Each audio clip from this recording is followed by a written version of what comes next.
জয় মল্লিবাসী। আজকে যে বিষয়টা আলোচনা করব সেটা হচ্ছে ওবিসিরা কি অবস্থায় এখন আছে এই মুহূর্তে, তার একটা রিপোর্ট নিয়ে আলোচনা করব এবং ওবিসি কারা সেটাও আপনাদের কাছে তুলে ধরব, যাতে যারা ওবিসি তারা ভালো করে বুঝতে পারেন বা অন্যান্যরাও বুঝতে পারেন। একটা HEI-তে একটা নিয়োগে ওবিসির প্রতিনিধিত্ব ডেটা,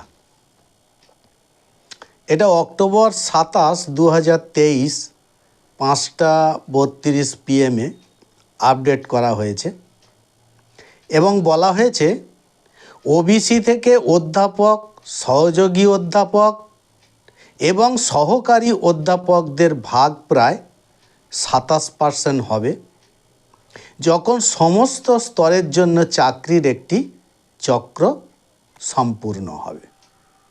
এটাই এখানে বলা রয়েছে।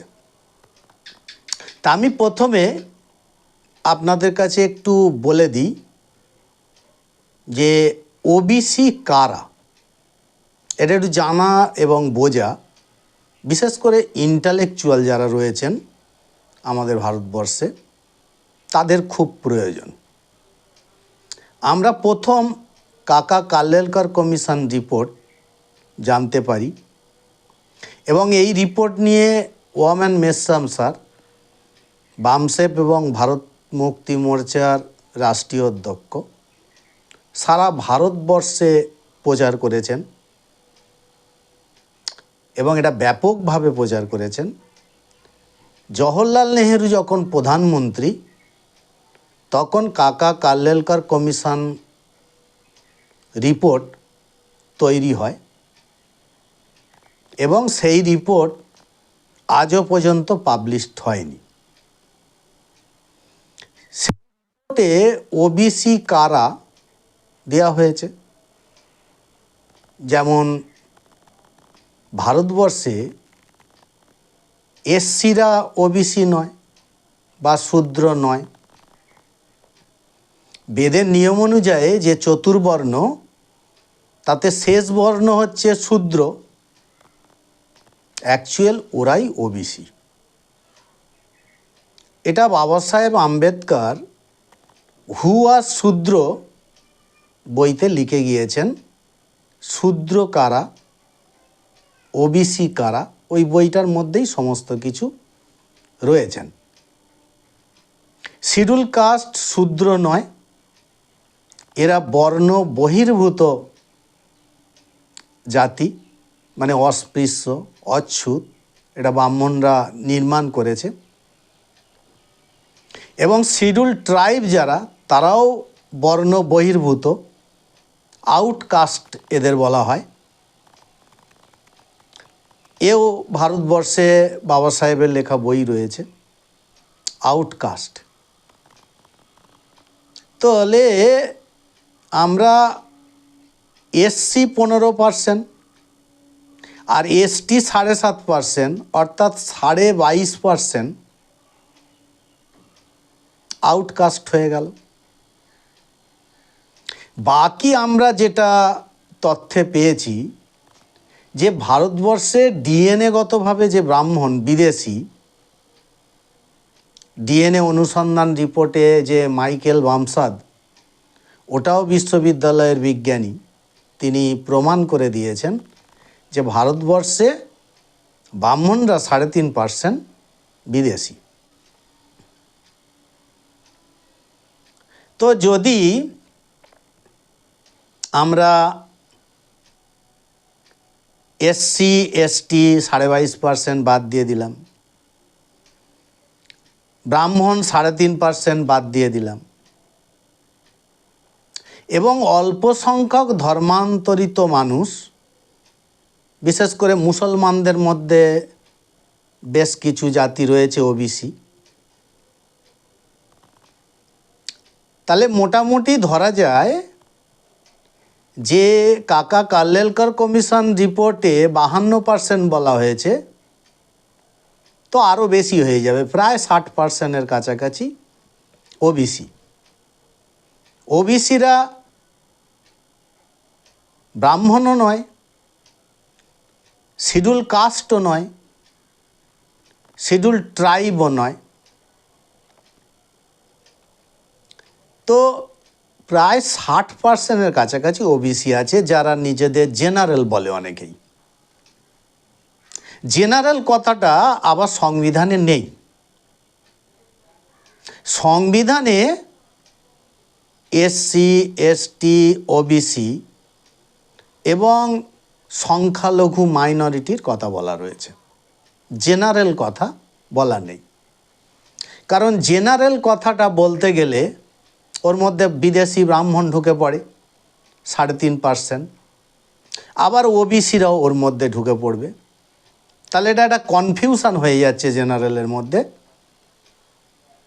তো 52 থেকে 60% মানুষ, জাতি 3743টা জাতি ভারতবর্ষে রয়েছে, এরা ওবিসি। সেই ওবিসিদের 27% সংরক্ষণ দেওয়ার কথা এটা বলা হয়েছে। 52% না দিয়ে 27% দেবে। তো আমরা এই রিপোর্ট অনুযায়ী দেখতে পাচ্ছি যে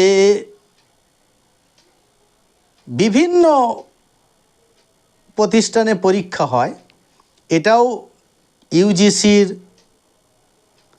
পরীক্ষা, এরই একটা ফলাফল দেওয়া হয়েছে। তো সেই ফলাফলে আমরা 27%ই দেখতে পাচ্ছি এখানে বলা রয়েছে। তো যদি 27%, পাওনা তো ওবিসিদের 52%, তো 27% দিচ্ছে। একটা সময় সুপ্রিম কোর্টে এই নিয়ে কেস হয়েছিল, ব্রাহ্মণরাই কেস করে, কিমিলিয়ার লাগিয়ে দেয় ওবিসিদের উপরে। তো 49%-এর বেশি সংরক্ষণ বা প্রতিনিধিত্ব দেওয়া যাবে না, এই বলে রাখা হয়। তো আমার কাছে আজকে যে রিপোর্টটা এসেছে, এই রিপোর্টটা আপনারা দেখুন, আরও ভালো করে আমি স্ক্রিনে দিয়ে দেব। 2016, 2017, 2018, 2019, 2020, 2021, 2022, 2023। 2023-এরটা পড়ি। শুধু প্রফেসর পদে 2348টা সিট ছিল, ওবিসি দিয়েছে 60। তো আমরা এটা 2023-এর রিপোর্ট পাচ্ছি। এই রিপোর্টটা আর একবার বলি। অ্যাসোসিয়েট প্রফেসর ছিল 4691, দিয়েছে 187। আর শুধু প্রফেসর ছিল 2348, দিয়েছে 60। পার্সেন্টেজটা আপনারা, বিশেষ করে ওবিসি যারা শিক্ষিত বর্গ রয়েছেন, ছেলেমেয়েরা, আজকে যারা পড়াশোনা করে গ্র্যাজুয়েট হয়েছেন, পোস্ট গ্র্যাজুয়েট হয়েছেন, বা সাবজেক্ট নিয়ে পিএইচডি করেছেন, বিএড করেছেন, এমএড করেছেন, এলএড করেছেন, তারা এটা ভালো করে পার্সেন্টেজটা কষবেন। 2022-এরটা বলি। অ্যাসোসিয়েট প্রফেসর 2873 ছিল সিট, 63টা দিয়েছে। আর প্রফেসর ছিল 1508টা, ওবিসিদের দিয়েছে 12টা। আমি এই 2 বছরের বললাম, বাকি 16 থেকে আছে, ওটা বললাম না। এটা আপনাদের কাছে সিটটা দিয়ে দেবো স্ক্রিনে, আপনারা দেখবেন। বলার কথাটা হচ্ছে যে আমি একটা নিয়ে আলোচনা করছি, 2022-এ প্রফেসর সিট ছিল 1508, ওবিসিকে দিল 12, অনলি 12।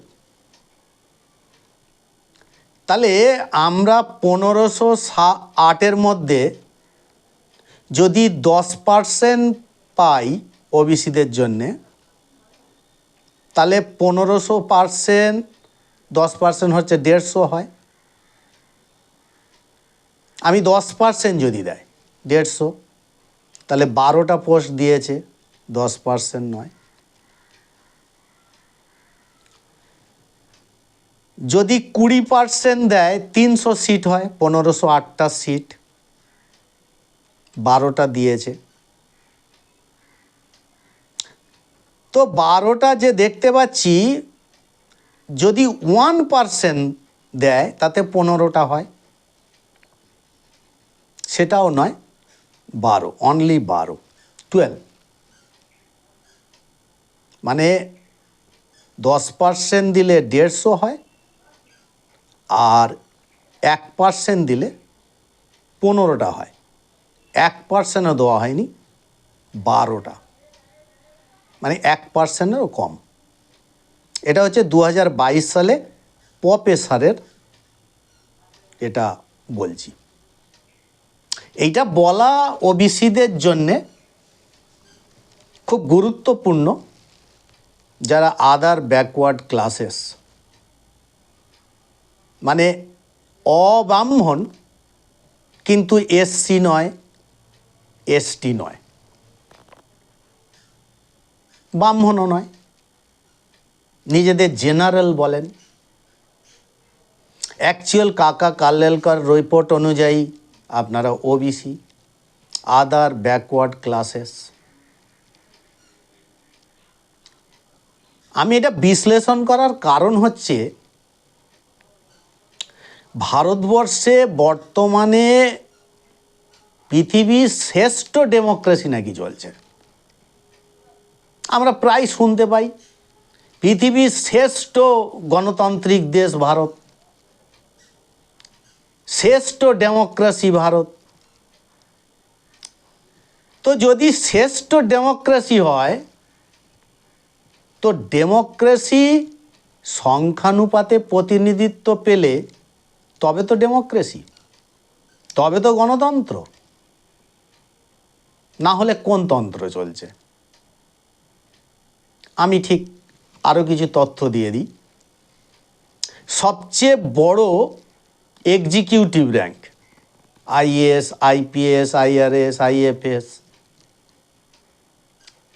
এই র্যাঙ্কে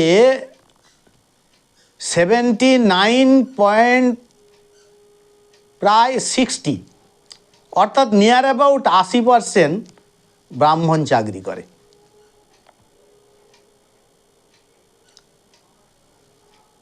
আপনার জুডিশিয়ালে, সুপ্রিম কোর্ট বা হাইকোর্টে যদি যান, জজের সংখ্যা দেখবেন আর পার্সেন্টেজ দেখবেন, 97% জজ, হাইকোর্টের জজ আর সুপ্রিম কোর্টের জজ সব ব্রাহ্মণ।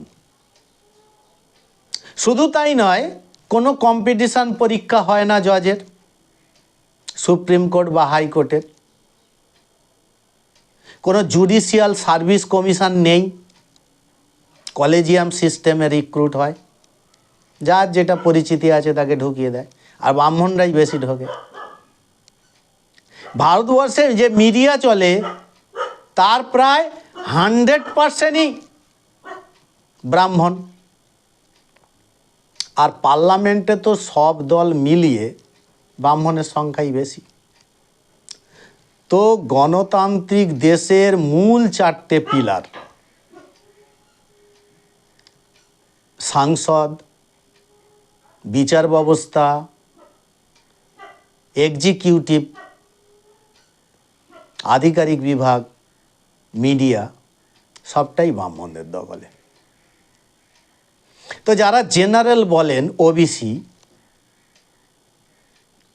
তারা জেনারেল বলতে থাকেন, জানি না কেন বলেন, কোন যুক্তিতে বলেন, কারণ ওবিসিদের মধ্যে অনেক লেখাপড়া জানা ছেলে মেয়ে রয়েছে, অঙ্কটা ভালো করে তো জানতে হবে যে সংবিধানে 340 ধারায় বলা রয়েছে ওবিসি কমিশন করতে হবে। ওবিসি কমিশন করে সংখ্যানুপাতে তাদের রিজার্ভেশন রিপ্রেজেন্টেশন দিতে হবে। সংবিধানের 340 ধারায় একদম স্পষ্টভাবে দেওয়া রয়েছে। জওহরলাল নেহরু প্রধানমন্ত্রীত্ব থাকাকালীন কাকা কালেলকর কমিশন রিপোর্ট তৈরি হলো, আজ পর্যন্ত পাবলিশড হলো না। তাহলে ওবিসিদের সবচেয়ে বেশি ধোঁকা দিচ্ছে ভারতবর্ষে কারা? ওবিসিদের সবচেয়ে বেশি ভাগ খেয়ে নিচ্ছে কারা?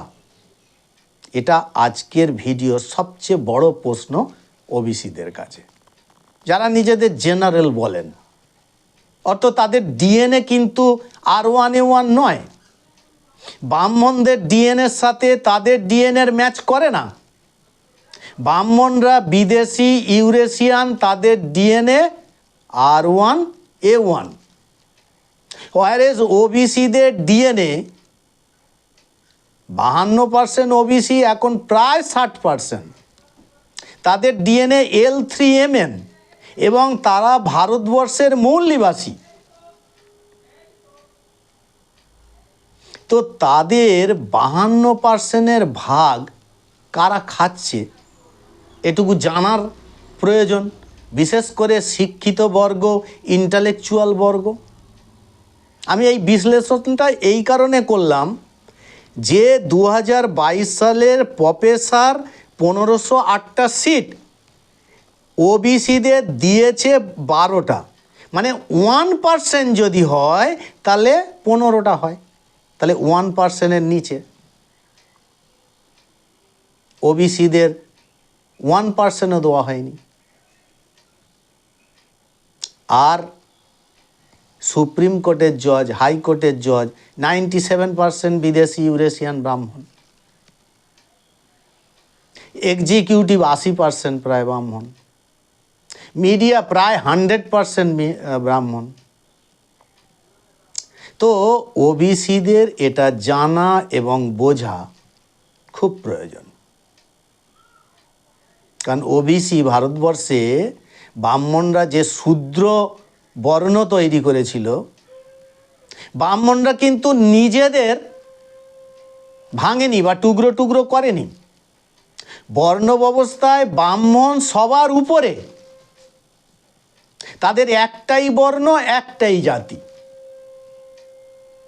হয় শূদ্র বর্ণ মানে 4 নম্বর বর্ণ বেদের নিয়ম অনুসারে।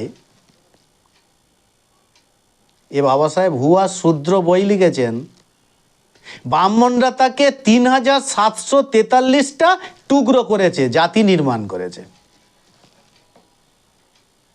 অর্থাৎ অসমতা। ব্রাহ্মণ সবার উপরে বসে আছে, তারপর ক্ষত্রিয়, তারপর বৈশ্য, তারপরে শূদ্র, আবার শূদ্রকে 3743টা জাতিতে ভাগ করলো ব্রাহ্মণরা, এবং ক্রমিক অসমানতা রেখে দিল 3743টা জাতির মধ্যে। তো এই জাতি ব্যবস্থা, বর্ণ ব্যবস্থা বিদেশি ইউরেশিয়ান ব্রাহ্মণরা নির্মাণ করলো কেন, এটা আজকের এই রিপোর্টে ভালো করে জানা গেল। আমি তাই ওবিসি ভাই বোনেদের কাছে বলবো, ওবিসি যারা বাবা মা, অভিভাবক, অভিভাবিকা আছেন, তাদের কাছে বলি, সংবিধানের 340 ধারাটা পড়ুন। আর ভারতবর্ষে বর্তমানে ওবিসিদের কেমন অবস্থায় রেখেছে, ব্রাহ্মণ দল কংগ্রেস সবচেয়ে পুরনো দল, তারপরে বিজেপি ব্রাহ্মণের দল, RSS দ্বারা পরিচালিত, কঠোর হিন্দুত্ববাদ। হিন্দুত্ববাদ মানে ওখানে SC ST ওবিসিদের কোনো জায়গা নেই, ওটা অ্যাকচুয়াল ব্রাহ্মণদের গোলামি করার জন্যে হিন্দু হিন্দু কথাটা ব্যবহার করা হয়। কারণ দয়ানন্দ সরস্বতী ব্রাহ্মণদের খুব গুরুত্বপূর্ণ একজন পূর্বপুরুষ। সে নিজে বলছে সত্যপ্রকাশ বইতে যে হিন্দু শব্দ গালি। সে ওই জন্যে কোনো দিন হিন্দু সভা তৈরি করেনি, আর্য সভা তৈরি করেছিল। তো এই বিষয়টা বিশেষ করে ওবিসি ভাই বোনেদের জন্যে জানা এবং বোঝার জন্যে বিশ্লেষণটা করলাম। এই বিশ্লেষণটা কেমন লাগলো আপনারা কমেন্ট করবেন, ভালো লাগলে লাইক করবেন, শেয়ার করবেন এবং ভারতবর্ষের তামাম যে অর্ধেক মানুষ ওবিসি তাদের কাছে পৌঁছে দিন। বাংলায় তো দিন, বাংলার বাইরে গোটা ভারতবর্ষ জুড়ে যত রাজ্য আছে, যত ওবিসি আছে, সবার কাছে পৌঁছে দেওয়ার চেষ্টা করুন। এই আবেদন রেখে এই আলোচনাটা শেষ করলাম। প্রত্যেককে ধন্যবাদ। জয় মুল্লিবাসী, জয় সংবিধান।